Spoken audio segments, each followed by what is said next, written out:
시청자 여러분 안녕하세요. 박구스트입니다. 국진당이 하도 답답해서 기사가 나온 것인지는 알 수는 없지만 조선일보에서 눈에 띄는 기사가 있습니다.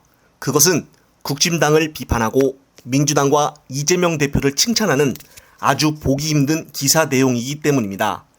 기사 내용에 따르면 지난 1일 임명이 된 국진당 송상헌 신임 홍보본부장은 출근 3주가 지난 23일 본지 인터뷰에서 국민의힘에 들어와서 보니 국민의힘 간판만 달아놓았지 조직의 힘보다는 정작 의원들의 개인기에만 의존하고 있는 것 같다며 또 요즘 이념에 관심 있는 국민이 누가 있느냐라고 비판을 했습니다.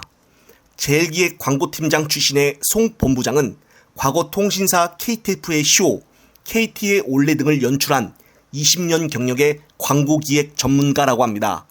그는 내년 총선까지 국진당 홍보 전략을 총괄하게 되는데 이런 측면에서 송 본부장은 민주당이 일각에서 선동이라고 비판을 받는 점이 있다 할지라도 전체적인 메시지 전략 측면에서 국민의힘보다 나은 것 같다며 민주당은 하나로 똘똘 뭉쳐서 죽을 듯이 하는데 우리 당은 그런 점이 좀 떨어지는 것 같다고 했습니다. 그러면서 홍 본부장은 민주당의 전략적인 메시지의 사례로 지난 19일 이재명 민주당 대표가 국회 교섭단체 대표 연설에서 사용한 압구정 정권을 예로 들었습니다. 당시 이재명 대표는 윤석열 정부가 압수수색, 구속기소, 정쟁에만 몰두한다며 이를 압구정 정권이라고 불렀습니다. 송 본부장은 그 말에는 이 대표 스스로가 나는 범법자가 아니다는 메시지를 전제로 나타내는 것이라며 나는 결백한데 정권이 구속을 남발한다고 국민에게 호소하는 것보다 세련된 방식 아니겠는가?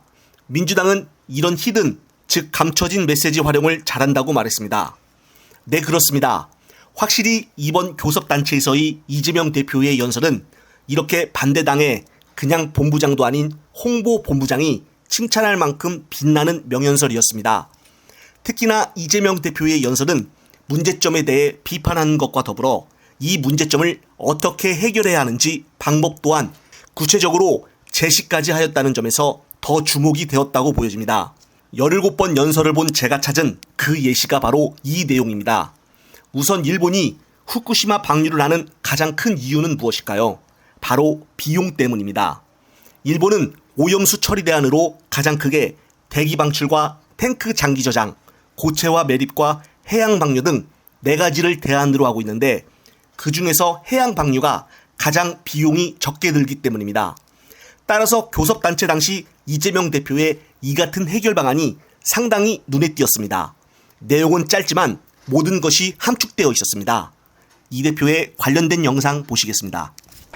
전문가들에 의하면 핵 오염수를 고체화한다는 등의 다른 선택지가 얼마든지 있는데도 일본 정부는 쉽고 비용이 적게 드는 방류를 굳이 고집하고 있습니다. 정부는 더 이상 일본 정부를 대신하는 것처럼 안전성만 강변하지 말고 주권 국가답게 방류를 막기 위한 실질 행동, 실천에 나서야 합니다. 다른 피해국처럼 반대 의사를 명백하게 발표해야 합니다. 피해국들과 연대해서 국제해양재판소에 제소하고 방류금지 임시조치 요구해야 되지 않겠습니까?